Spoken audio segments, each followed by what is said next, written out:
இந்த சோதனை எதனால வருதுன்னு தெரியுதுங்களா? உபவாசம் இருந்தும் அற்புதம் நடக்காம இருக்குது எதனால தெரியுதுங்களா? கர்த்தர் உங்களை புடமிட்டு கொண்டே இருக்கிறார். கர்த்தருடைய வார்த்தை உங்களை புடமிட்டு கொண்டு இருக்கிறது. இந்த உபத்திரவத்தின் கட்டுகளை கர்த்தர் சீக்கிரமே உடைத்து உங்களை தேவனுடைய ஆலயத்தில் தூணாக நிறுத்துவார். நான் எவ்வளவோ ஜெபிச்சேன், எனக்கு ஒண்ணுமே நடக்கலன்னு சொல்லிட்டு இருந்தீங்களே, அதே வாய் சொல்ல போகுது, கர்த்தர் தான் என்னுடைய தேவன்.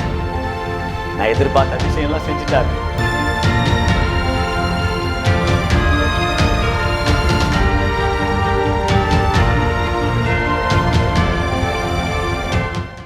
Praise the Lord.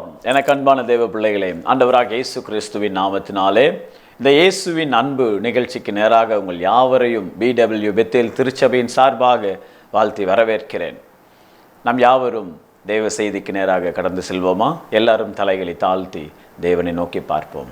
இயேசு கிறிஸ்து மாறாதவரே, மாறாதவரே, மாறாதவரே, ஆமென். இயேசு கிறிஸ்து மாறாதவரே, நித்திய நித்தியமாய்.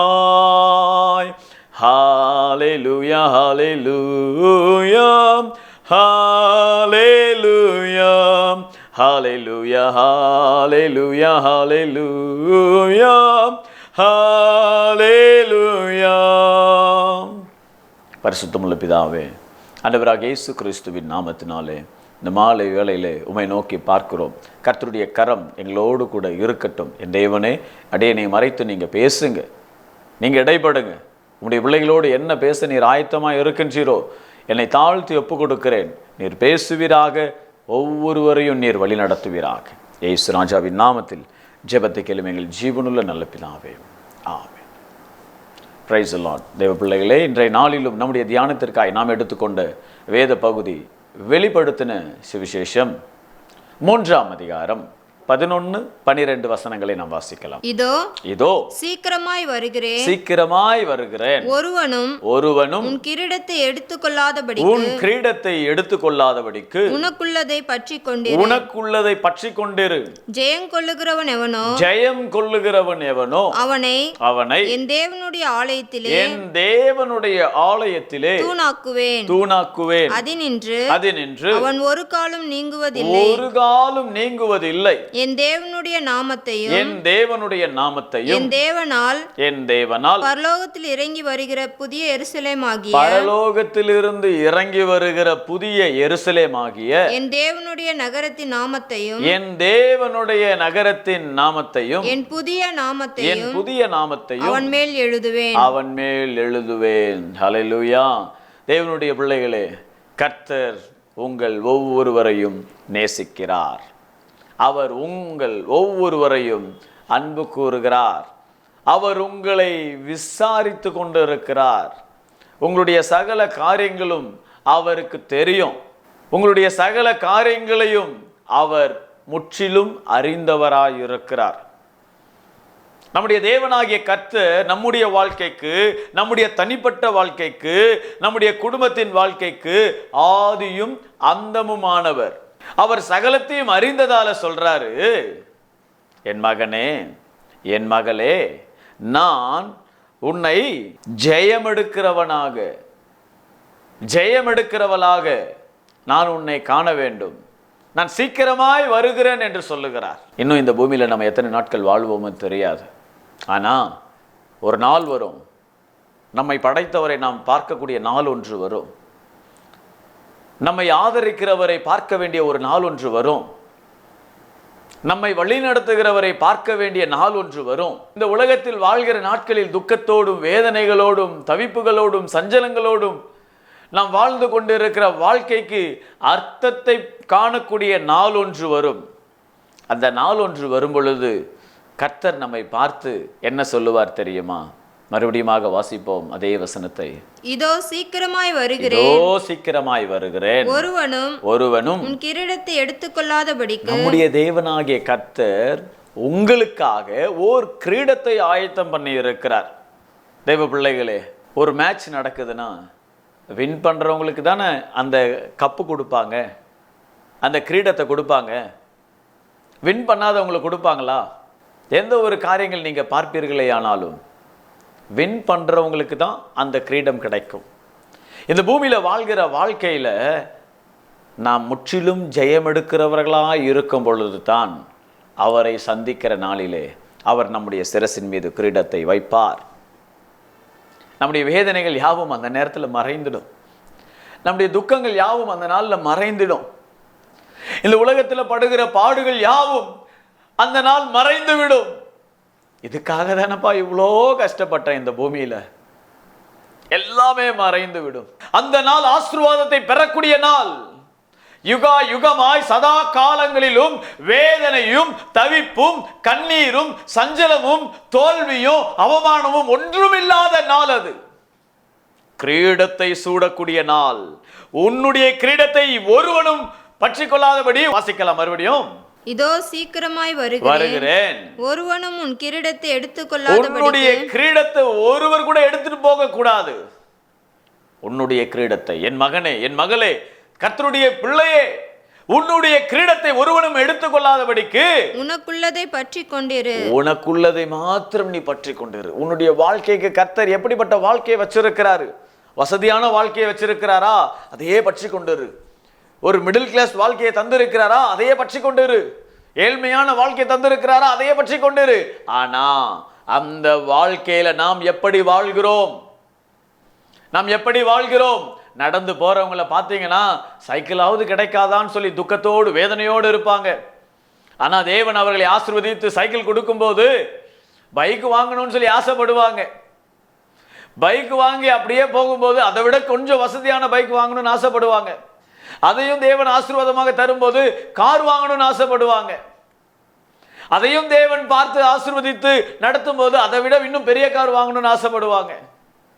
ஆசைகள் எல்லை இல்லாமல் போய்கொண்டே இருக்கும். நாம் வாழ்கிற வாழ்க்கை எதை நோக்கி ஓடிக்கொண்டிருக்கிறோம்? பணத்தை தேடி ஓடிக்கொண்டிருக்கிறோமா? செல்வத்தை தேடி ஓடிக்கொண்டிருக்கிறோமா? அதிகாரத்தை தேடி ஓடிக்கொண்டிருக்கிறோமா? பலத்தை நோக்கி ஓடிக்கொண்டிருக்கிறோமா? உயர்வை நோக்கி ஓடிக்கொண்டிருக்கிறோமா? எதை நாம் நாடி ஓடிக்கொண்டிருக்கிறோம்? இன்றைக்கு தேவனுடைய பிள்ளையே, நீ உலகத்தின் காரியங்களை பார்த்து, அழிந்து போகக்கூடிய காரியங்களை பார்த்து உன்னுடைய ஓட்டத்தை நீ ஓடாதபடி வேறே திசையில் நீ ஓடிக்கொண்டிருக்கிறாய். கர்த்தர் இன்றைக்கு உன்னை பார்த்து பேசிக்கொண்டிருக்கிறார். உனக்குரிய கிரீடத்தை அதை நீ பெற்றுக்கொள்ளும்படியாக ஓடு என்று சொல்லுகிறார். அதை யாரும் எடுத்துட்டு போகக்கூடாது. மகன் ராஜாவுக்கு தான் இந்த கிரீடம் என்றால் ராஜாவுக்கு தான். ராஜேந்திரனுக்கு இந்த கிரீடம் என்றால் ராஜேந்திரனுக்கு தான். ஹல்லேலூயா. மோசஸுக்கு இந்த கிரீடம் என்றால் மோசஸுக்கு தான். மோசஸ் அதை இழக்கக்கூடாது. ராஜேந்திரன் அதை இழக்கக்கூடாது. ராஜா அதை இழக்கக்கூடாது. இழக்கக்கூடாது என்று தான் தேவன் தாமதித்து கொண்டே இருக்கிறார். அவர் தாமதித்து கொண்டு இருக்கிறார். என் பிள்ளை மாறும், என் மகள் மாறுவா, அவங்க ரட்சிக்கப்படுவாங்க, என்னுடைய சமூகத்தில் சாட்சியாக நிற்பாங்க, என்னுடைய மகளுக்காய் நான் ஆயத்தம் பண்ணி இருக்கிறதான அந்த கிரீடத்தை என்னுடைய பிள்ளைங்களுக்கு நான் தருவேன், என் பிள்ளைங்களுக்காக நான் ஆயத்தம் பண்ணி இருக்கிறது என் பிள்ளைங்களுக்கு தான் சொல்லி அவர் ஒவ்வொரு நாளும் காத்து கொண்டு இருக்கிறார். அவர் ஒவ்வொரு நாளும் காத்து கொண்டு இருக்கிறார். தொடர்ந்து வாசிப்போம். ஜெயம் கொள்ளுகிறவன் எவனோ, ஜெயம் கொள்ளுகிறவன் எவனோ அவனை என் தேவனுடைய ஆலயத்திலே தூணாக்குவேன். அல்லேலூயா. தேவனுடைய ஆலயத்தில் தூணாக்கத்தான் இப்படிப்பட்ட வாழ்க்கை நீங்க வாழ்ந்து கொண்டு இருக்கீங்க. தூணுனா லேசுப்பட்டது கிடையாதுங்க. தூண் என்றால் அந்த பில்டிங்கையே தாங்கக்கூடியது, அந்த கட்டிடத்தையே தாங்கக்கூடியது தான் தூண். அப்போ தேவன் உங்களை எப்படியாக நிறுத்த வேண்டும் என்று சொல்லி பார்க்கிறார். பாருங்க, என்னதான் காற்றடித்தாலும், என்னதான் மழை வந்தாலும், என்னதான் வெள்ளம் வந்தாலும், என்னதான் நிலநடுக்கங்கள் வந்தாலும் அந்த தூண் ஸ்ட்ராங்கா இருக்குமே. ஆனால் என்ன நடக்கும்? அந்த பில்டிங் ஸ்ட்ராங்கா இருக்கும். அல்லேலூயா. தூண் சரியில்லைன்னா பில்டிங் நிற்காது. ஆகவே தேவன் உங்களை தூணாக நிறுத்த வேண்டும் என்று விரும்புகிறார். ஒரு தூணாக நிறுத்த வேண்டும் என்றால் அதற்கு முன்பாக சில கடினமான பாதையில சென்றே ஆக வேண்டும். நம்முடைய ஆண்டவராக இயேசு சொல்லுகிறார், லூக்கா எழுதின சுவிசேஷம் 23ஆம் அதிகாரம் 31ஆம் வசனம் சொல்லுகிறது, பச்சை மரத்துக்கு இவைகளை செய்தால் பட்ட மரத்துக்கு என்ன செய்ய மாட்டார்கள் என்றார். பச்சை மரமாகி ஆண்டவராகி இயேசு கிறிஸ்துவுக்கே உபத்திரவங்கள் வந்தது, பாடுகள் வந்தது, நிந்தைகள் வந்தது. அதன் மத்தியிலும் அவர் கடந்து வந்தார். யாருக்கு துரோகம் செஞ்சாருங்க? ஆனா இந்த மனுஷர்கள் துரோகம் செஞ்சுக்கிட்டே வாழ்ந்து கொண்டு இருக்காங்க. ஊழியக்காரங்க முதற்கொண்டு, விசுவாசிகள் முதற்கொண்டு, தேவனை அறியாதவர்கள் முதற்கொண்டு அனைவரும் துரோகம் செய்து கொண்டே வாழ்ந்து கொண்டு இருக்காங்க. ஆனா என் ஆண்டவராகி இயேசு ஒருவருக்கும் துரோகம் செய்யாதவர், எல்லாரும் நல்லா இருக்கணும்னு விரும்பினவர், பசியா இருக்கிறவர்களுக்கு ஆகாரத்தை கொடுத்தவர், தாகமாய் இருக்கிறேன் என்று சொல்லுகிறவர்களுக்கு தாகம் தீர்த்தவர், வியாதியோடு வந்தவர்களை வியாதியை சுகமாக்கினவர், பிசாசின் பிடியில இருக்கிறவர்களை அந்த பிடியில் இருந்து விடுதலையாக்கினவர், இருளில் இருக்கிறதான ஜனங்களுக்கு வெளிச்சத்தை தந்தவர், அடிமைத்தனத்தில் இருந்தவர்களை விடுதலையாக்கி ராஜாக்களாக மாற்றின தேவன் அவர். அனைவருக்கும் நன்மையை தான் செய்தார். அவருக்கு தன்னுடைய வாழ்க்கையில பாடுகள் என்றால் நாம் எம்மாத்திரம். தேவன் சொல்லுகிறார், பச்சை மரமாக அவரை குறிப்பிடுகிறார், பட்ட மரமாக நம்மை குறிப்பிடுகிறார். பச்சை மரத்துக்கே அவ்வளவு பாடுனா பட்ட மரமாகிய நமக்கு எவ்வளவு பாடு இருக்கும். தேவ ஜனமே, கர்த்தர் உங்களை பார்த்து கொண்டு இருக்கிறார், உங்களுடைய உபத்திரவங்களை பார்த்து கொண்டு இருக்கிறார். மத்தேயு எழுதின சுவிசேஷம் 12ஆம் அதிகாரம் 24ஆம் வசனம் சொல்லுகிறது, அவர் பிசாசுகளை துரத்தும் போது அங்கே இவன் பிசாசுகளின் தலைவனாகிய பெயல் செபூலின் மூலமாக பிசாசுகளை துரத்துகிறான் என்று தேவனுக்கு ஒரு கலக்கத்தை ஏற்படுத்துகிறார்கள், அவருடைய நாமத்திற்கு கலங்கத்தை ஏற்படுத்துகிறார்கள். தேவன் நன்மையை செய்தால் அந்த ஜனங்களோ தவறாக பார்த்து கொண்டு இருக்கிறார்கள். இன்னொரு இடத்துல வாசிப்போமேயானால் லூக்கா 7ஆம் அதிகாரம் 34ஆம் வசனம் சொல்லுகிறது, அவர் போஜன பிரியன் என்று சொன்னாங்களாம். மதுபான பிரியனும் போஜன பிரியனும் ஆயக்காரர்களுக்கும் பாவிகளுக்கும் சிநேகிதன் என்று சொல்லுகிறார்களாம். பாவிகளை நேசிக்கிறவர், பாவிங்க கூட தான் அவர் வாழுவார், அசுத்தமானவங்க கூட தான் அவர் இருக்கார், நல்லா சாப்பிடுவார். என்ன ஊழியம் செய்யறாருன்னு தெரியல, நல்ல சாப்பாடு மட்டும் 3 வேளை நல்லா சாப்பிடுறார். போஜன பிரியன், மதுபான பிரியன் என்று தேவனுக்கு விரோதமான வார்த்தைகளை பேசினார்கள். நன்மை செய்தவருக்கு பழி பாருங்க. நன்மை செய்தவருடைய வாழ்க்கையில அப்படிப்பட்ட பாடுகள்.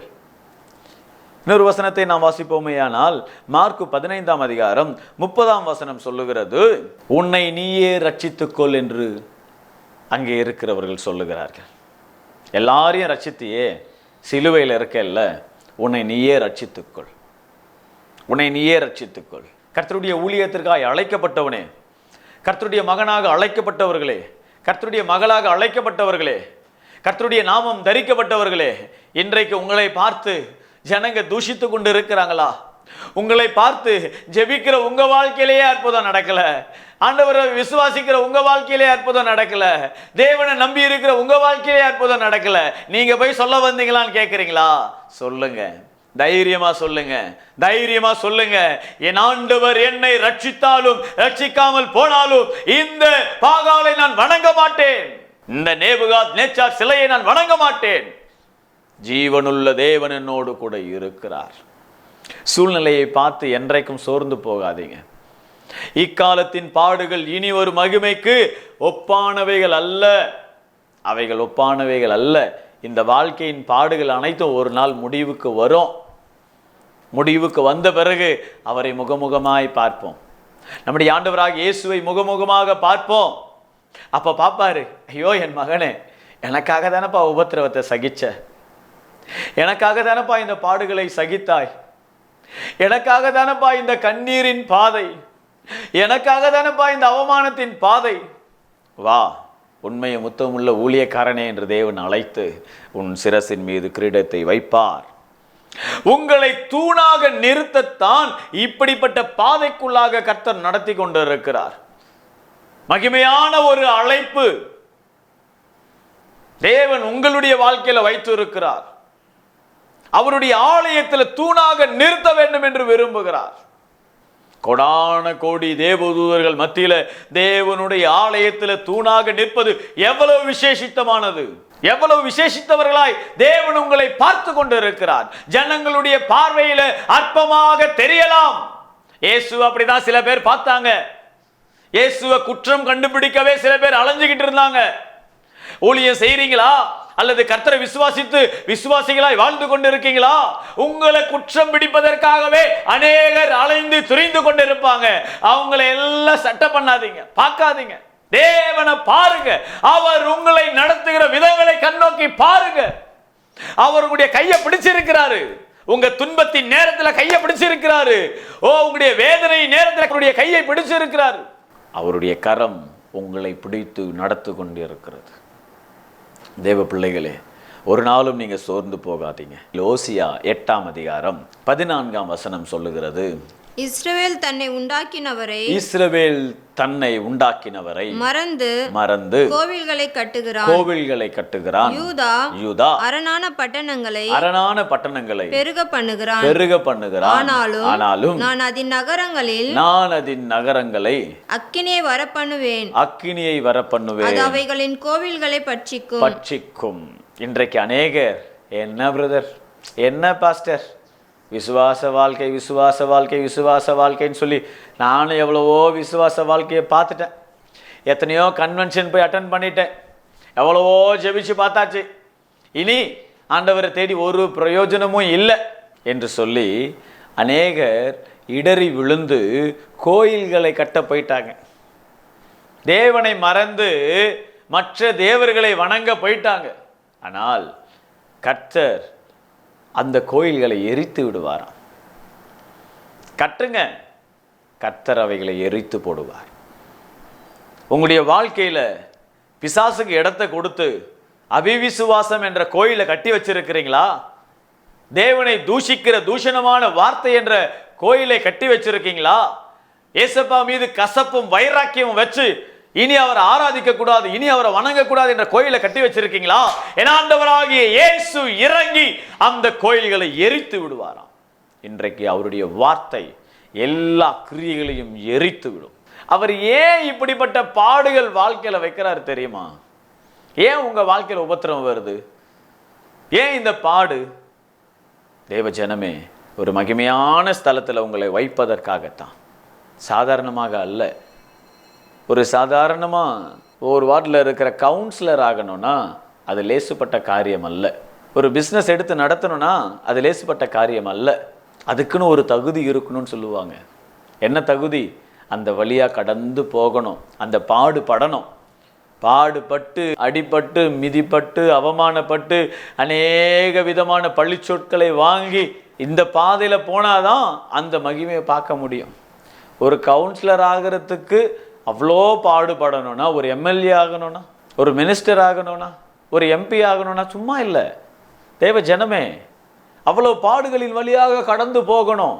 எல்லா விதமான ப்ராப்ளம் ஃபேஸ் பண்ணணும். ஒரு காரியத்தை நல்லது செய்வீங்க, ஒரு காரியத்தை செய்யாமல் விட்டுடுவீங்க. செஞ்சது கண்ணுக்கு தெரியாது, செய்யாதது தான் அநேகருடைய கண்களுக்கு தெரியும். அதே போல கர்த்தர் உங்களுடைய வாழ்க்கையில் செஞ்ச நன்மைகள் எல்லாம் மறந்து செய்யாத காரியத்தை அதையே கண்ணு முன்னாடி வச்சு எனக்கு எதுவுமே நடக்கிறது இல்லை, எனக்கு எதுவுமே நடக்க மாட்டேங்குது, எனக்கு அதிசயமே நடக்க மாட்டேங்குது என்று சொல்லி தேவனை விட்டு தூரம் போய் பிசாசின் கோயில்களை உங்களுடைய இருதயத்தில் கட்டி வச்சிருக்கிறீங்க. கர்த்தர் இன்றைக்கு அவைகளை எரித்து போடுவார். வேதம் சொல்லுகிறது. ஏசாயா 46ஆம் அதிகாரம் 3வது 4வது வசனத்தை வாசிக்கலாம். யாக்கோபின் சந்ததியாரே, இஸ்ரவேலின் சந்ததியே, மீதியாகிய சகல ஜனங்களே எனக்கு செவி கொடுங்கள். தாயின் வயிற்றில் தோன்றினது முதல் உங்களை ஏந்தி தாயின் கர்ப்பத்தில் உற்பத்தி ஆனது முதல் உங்களை தாங்கினேன். உங்கள் முதிர் வயது வரைக்கும் நான் அப்படி செய்து வந்தேன். இது மட்டும் நான் உங்களை தாங்குவேன். நான் அப்படி செய்து வந்தேன். இனிமேலும் நான் ஏந்துவேன். நான் சுமப்பேன், தப்புவிப்பேன். நம்மை தாங்கி ஏந்தி சுமந்து தப்புவிக்க ஒருவர் இருக்கிறார். மனிதர்கள் வாக்கு கொடுப்பாங்க, வாக்கு மாறிடுவாங்க. மனிதர்கள் வாக்கு கொடுப்பாங்க, அந்த வாக்குல நிலை நிற்க மாட்டாங்க. ஆனா என் ஆண்டவராகிய இயேசு அப்படி கிடையாது. நான் உன்னை தாங்குவேன் என்றால் தாங்குவார், உன்னை சுமப்பேன் என்றால் சுமப்பார், உன்னை தப்புவிப்பேன் என்று சொன்னால் தப்புவிப்பார். கர்த்தருடைய ஜனமே, இன்றைக்கு கர்த்தருடைய வார்த்தை உங்களோடு கூட பேசிக்கொண்டு இருக்கிறேன். தேவனுடைய வார்த்தைக்கு கீழ்ப்படிந்து உங்களுடைய இருதயத்தில் இருக்கிறதான் எல்லா பிசாசின் கோயில்களை நீங்க தகர்த்தெறிவீர்களேயானால், ஆண்டவரே என்னை மன்னிங்க, என்னுடைய கிரியைகளை மன்னிங்கன்னு சொல்லி அவருடைய சமூகத்தில் ஒப்பு கொடுத்து உங்களுக்குள்ளாக இருக்கிற அவிவிசுவாசத்தை எரித்து போடும்படியாய் தேவனுடைய சமூகத்தில் காத்திருப்பீர்களேயானால், மெய்யாகவே சொல்லுகிறேன், கர்த்தர் இறங்கி அவைகளை, அந்த கோயில்களை எரித்து விடுவார். ஏன் அற்புதமும் அதிசயமும் நடக்காம போகுதுன்னா, இப்படிப்பட்ட வாழ்க்கையை நம்ம வாழ்றதால தான். தேவன் எதிர்பார்க்கிற வாழ்க்கையை நாம் வாழாமல் இருப்பதால தான் இப்படிப்பட்ட வேதனையும் துன்பமும் நம்முடைய வாழ்க்கையில வந்து கொண்டே இருக்குது. இன்றைக்கு மெய்யாகவே சொல்லுகிறேன், தேவன் உங்களுடைய சிரசின் மேல் கிரீடத்தை வைப்பாராக. தேவன் உங்கள் தம்முடைய ஆலயத்தில் தூணாக நிறுத்துவாராக. அதுக்கு எந்த பிசாசு தடையாக இருந்தாலும் அந்த தடைகளை தேவன் உடைப்பாராக. கடைசியாக ஒரு வசனத்தை நாம் வாசிக்கலாம். சகரியா 13ஆம் அதிகாரம் 9வது வசனத்தை வாசிக்கலாம். அந்த மூன்றாம் பங்கை நான் அக்கினிக்கு உட்பட பண்ணி வெள்ளியை உருக்குகிறது போல அவர்களை உருக்கி பொன்னை புடமிடுகிறது போல அவர்களை புடமிடுவேன். தேவன் நம்மை பொன்னாக விளங்கும்படியாக நம்மை புடமிட்டு கொண்டு இருக்கிறார். இந்த உபத்திரம் எதனால வருது தெரியுதுங்களா? இந்த சோதனை எதனால வருதுன்னு தெரியுதுங்களா? உபவாசம் இருந்தும் அற்புதம் நடக்காம இருக்குது எதனாலன்னு தெரியுதுங்களா? கர்த்தர் உங்களை புடமிட்டு கொண்டே இருக்கிறார். நான் சோதிக்கப்பட்ட பின் சுத்த பொன்னாக விளங்குவேன் என்று சொன்ன வேத வசனத்தின் பிரகாரமாக நம்மை கர்த்தர் சோதித்து கொண்டு இருக்கிறாராம். நம் பொன்னாக விளங்க முடியாது. உங்களுக்குள்ளாக இருக்கிற சுயத்தை உருக்குகிறார், உங்களுக்குள்ளாக இருக்கிற பெருமையை உருக்குகிறார், உங்களுக்குள்ளாக இருக்கிற நான் தான், என்னால தான் செய்ய முடியும், நான் பேசினாதான் இது நடக்கும், என்னுடைய அதிகாரத்துல தான் நடக்கும் சொல்லி நினைக்கிறீங்களே, அந்த நினைப்புகளை தேவன் உருக்குகிறார். நீ அல்ல என் மகனே, நீ அல்ல என் மகனே, என் மகளே நீ அல்ல, நான் தான். நான் இருந்தால் தான் உன்னுடைய வாழ்க்கையில சகலமும் நடக்கும் என்று நாம் விசுவாசிக்கும் வரையிலோ, நம்முடைய வாழ்க்கையில் அந்த நம்பிக்கை வரும் வரையிலோ கர்த்தர் நம்மை உருக்குகிறார். பொன்னை புடமிடுகிறது போல அவர்களை புடமிடுவேன். பொன்னு எந்த அளவுக்கு புடமிடப்படுகிறதோ அந்த அளவுக்கு சுத்தமாக மாறும். எந்த அளவுக்கு சுத்தமாக மாறுகிறதோ அந்த அளவுக்கு அது விலை உயர்ந்த ஒரு ஸ்தானத்தில் போய் அடையும். ஹalleluya. கர்த்தருடைய மகிமை மெய்யாகவே இந்த வார்த்தை சொல்லும் பொழுது அநேகர் மேல் இறங்கி கொண்டு இருக்கிறது. கர்த்தருடைய வார்த்தை உங்களை புடமிட்டு கொண்டு இருக்கிறது. இந்த உபத்திரவத்தின் கட்டுகளை கர்த்தர் சீக்கிரமே உடைத்து உங்களை தேவனுடைய ஆலயத்தில் தூணாக நிறுத்துவார். உங்களுக்கு வச்சிருக்கிற கிரீடத்தை இழக்காதீங்க. வாசிக்கலாம். அவர்கள் என் நாமத்தை தொழுது கொள்வார்கள். நான் அவர்கள் விண்ணப்பத்தை கேட்பேன். ஹalleluya. அவர் உங்களுடைய விண்ணப்பத்தை கேட்பாரா? கேட்கலன்னு சொல்லி நீங்க நினைக்கலாம். அவருடைய கண்கள் பார்த்து கொண்டு இருக்கிறது, அவருடைய செவிகள் கேட்டு கொண்டு இருக்கிறது.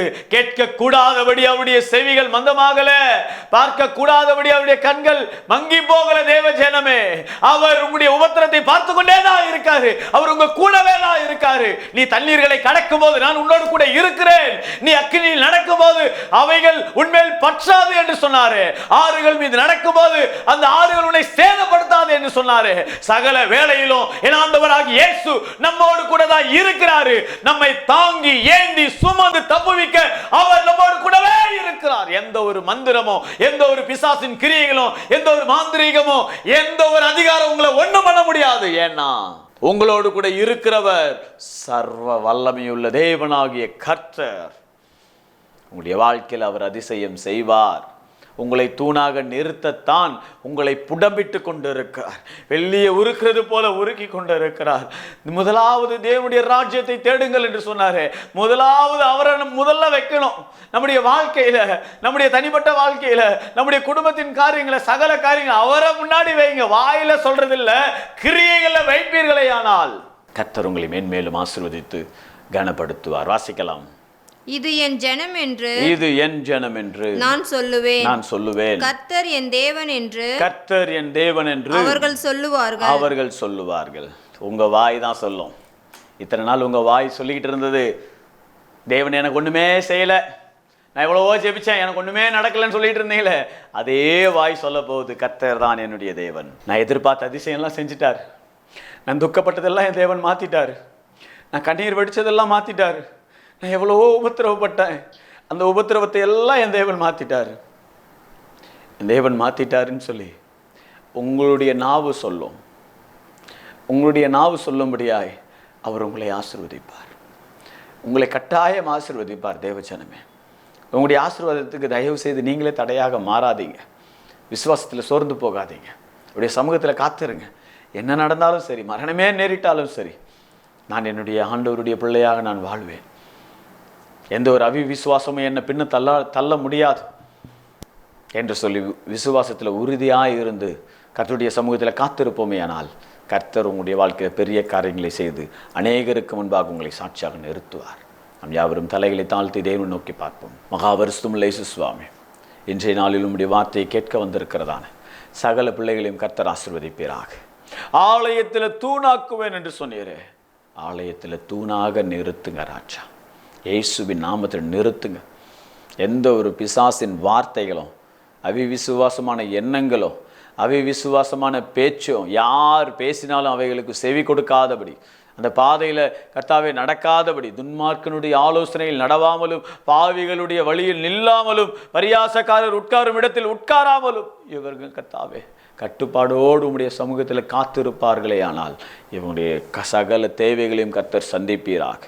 நீங்கள் என்னென்ன வாக்கு கொடுத்துருக்கீங்களோ, இந்த 2024 என்னென்ன வாக்கு கொடுத்துருக்கீங்களோ அவைகள் அனைத்தையும் நிறைவேற்றுங்க.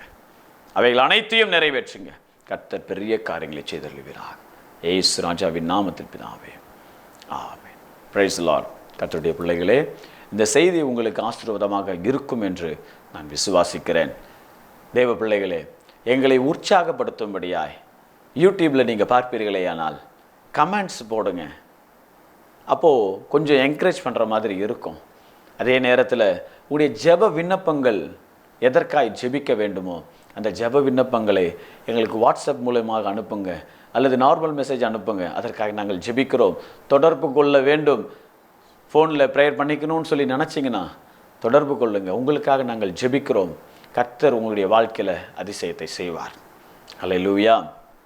தேவனுடைய பிள்ளைகளே, சென்னை ராயபுரத்தில் இருக்கிறதான நம்முடைய BW பெத்தேல் திருச்சபை உரிய தேவை அநேகமாய் இருக்கிறது. நான் ஒரு சில நாட்களாய் சொல்லிக் கொண்டு இருக்கிறேன். தேவ ஜனமே, உதாரத்துவமாய் இந்த ஊழியத்தை தாங்க வாருங்கள். இருக்கிற சூழ்நிலையை நீங்கள் வந்து பாருங்கள். கட்டாயம் கர்த்தர் உங்களோடு கூட பேசுவாரே. ஆனால் இந்த ஊழியத்தை தாங்குங்கள். யாராவது ஒருவர், ஒரு மாதம் 25,000 ரூபாய் வாடகை வருது, ஐயா நான் இந்த ஊழியத்தை தாங்குற, ஒரு மாதம் வாடகை தரேன் அப்படின்னு பொருத்தனையோடு ஜெபிங்க. முடிஞ்சால் ஒரு மாதம் வாடகை உதவி செய்யுங்க. மார்ச் மாதம் 31ஆம் தேதிக்குள்ளாக 2,20,000 ரூபாய் கடந்த 2 நாட்களுக்கு முன்பாக கணக்கெடுத்து பார்க்கும்போது அவங்களுக்கு 2,20,000 ரூபாய் ஓனருக்கு பாக்கி இருக்கிறது.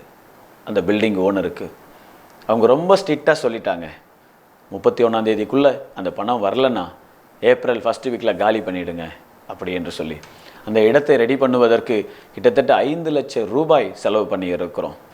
தேவ ஜனமே, பாரத்தோடு ஜெபிங்க. முடிந்தவர்கள் ஊழியத்தை தாங்குங்க. கர்த்தர் உங்களை ஆசீர்வதிப்பாராக. இன்னும் அநேக தூரம் ஓட வேண்டும் என்று விரும்புகிறோம். கர்த்தர் பலத்தை தருவாரேயானால், கர்த்தர் நடத்துவாரேயானால் காரியங்கள் யாவையும் அவர் வாய்க்கச் செய்வார் என்று விசுவாசிக்கிறேன். டிவி ஊழியத்தை தாங்க விரும்புகிறீங்களா? ஒரு மாதம் எவ்வளோ தேவை என்பதை தொடர்பு கொள்ளுங்கள். நாங்கள் கூறுகிறோம்.